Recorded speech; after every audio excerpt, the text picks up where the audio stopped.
ఒకవేళ మన అదృష్టం బాగుండి ఆ పిల్ల సచ్చినా సరే ఈ ఇంట్లో అడుగు మాత్రం పెట్టడు. ఎందుకని? ఆ ఇంట్లో ఒక అమ్మాయి ఉంది. దాని పేరేంటో తెలియదు కానీ చూడటానికి ముక్కు మొహం చక్కగా బాగానే ఉంది అంటూ అక్కడ జరిగిందంతా వాసుతో చెప్పింది. అవునా? మొన్న నేను వెళ్ళినప్పుడు ఎవరూ లేరే అన్నాడు వాసు. నువ్వు ముందు వెనుక చూసుకుని వెళ్తే అభితో తన్నులు ఎందుకు తింటావురా ఎదవా? ఇంట్లోనే ఉంది. నాకు తెలిసి ఆ పిల్లకి కేర్గా తెచ్చినట్టున్నాడు. అలా తెచ్చినందుకు కాదు నా బాధ. దాని భుజం మీద చెయ్యి వేసి తనది ఆ అమ్మాయి అన్నట్టుగా మాట్లాడాడు చూడు, అదే నేను భరించలేకపోతున్నాను. ముందు పట్టాల్సింది పిల్ల సంగతి కాదు, దాని సంగతి. నువ్వేం చేస్తావో నాకు తెలియదురా అన్నయ్య. అది మాత్రం మా ఇంట్లో ఉండటానికి నేను ఒప్పుకోను అంది. అభి అంత ఇదిగా తెచ్చి పెట్టుకున్నాడు అంటే ఆ పిల్లని పెళ్లి చేసుకుంటాడేమో అని డౌట్గా ఉందే చెల్లాయి అంటున్న వాసు గొంతు పట్టుకొని పిసికింది మేఘన. మేఘన, నేనేదో సరదాగా అన్నాను కానీ నిజానికి అభి ఎప్పటికైనా నీకే సొంతం. ఇంకెవ్వరికి దక్కినా మనం చూస్తూ ఊరుకుంటామా? మొన్న వాడు పట్టుకున్న పట్టుకే గొంతు నొప్పి తగ్గలేదు. మళ్ళీ నువ్వు ఆ నొప్పి ఎక్కువ చేయకు, వదలవే అంటూ ప్రాధేయపడ్డాడు. నీకు కూడా నేను లోకువ అయిపోయాను కదరా.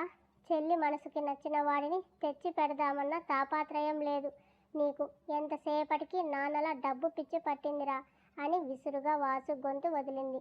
గొంతు తడుముకుంటూ నొప్పికి మంచినీళ్ళు తాగాడు. ఈసారి నిజంగానే ఏడ్చింది మేఘన. ఆమె కళ్ళలో నీళ్లు.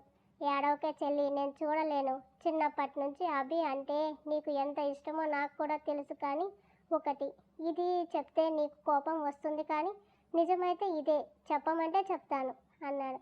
ఏంటని కోపంగా ఉరిమి చూసింది.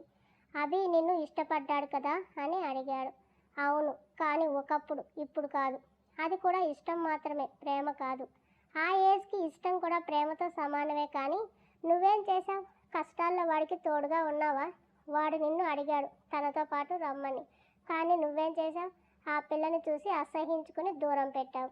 అప్పుడే కానీ రాముడి వెంట సీతలా వాడి వెంట వెళ్ళి ఉంటే ఇవాళ అభి తన గుండెల్లో నీకు చోటు ఇచ్చిండేవాడు.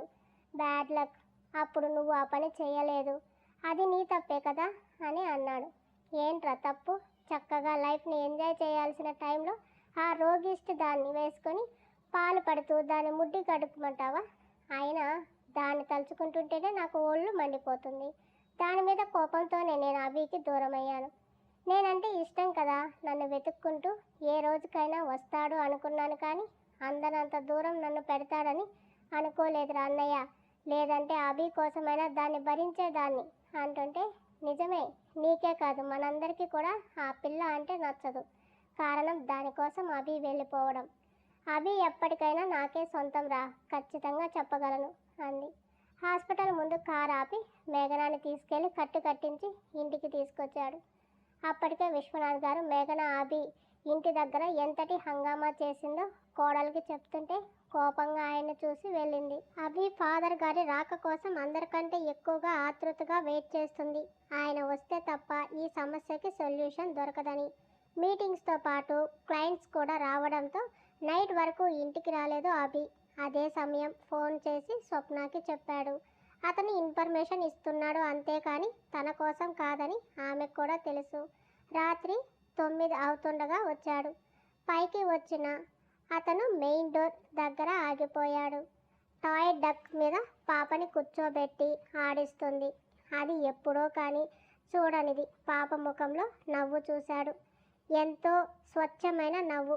ఆ నవ్వు కోసమైనా జీవితాంతం పాప దగ్గరే ఉండిపోవాలి అనిపిస్తుంది. కానీ పాపతో గడపడానికి తనకి టైం ఉండదు. పాప కోసం ఇది వరకు అపాయింట్ చేసిన వాళ్ళు ఏదో డ్యూటీగా చేశారే తప్ప పాప కోసం చేయలేదు. పాపని ఆడిస్తూనే ఫుడ్ ఫీడ్ చేస్తుంది స్వప్న. ఏంటది అని అడిగాడు వస్తూ. బెదిరిన స్వప్న ఉలిక్కిపడి చూసి కార్న్ సూప్ బేబీకి పెట్టొచ్చని తన ఫుడ్ డైట్లో ఉంది అని కూడా చెప్పడంతో వేడిగా ఉందా అన్నాడు. లేదని తల ఊపింది. చూసిన హరిణి చిన్న నవ్వు నవ్వింది. Hi sweetie, how are you, how is your day అని అడిగాడు. ఏమీ సమాధానం చెప్పలేదు పాప. అయినా అభి పాపని అడుగుతూ తను తినే వరకు అక్కడే ఉన్నాడు.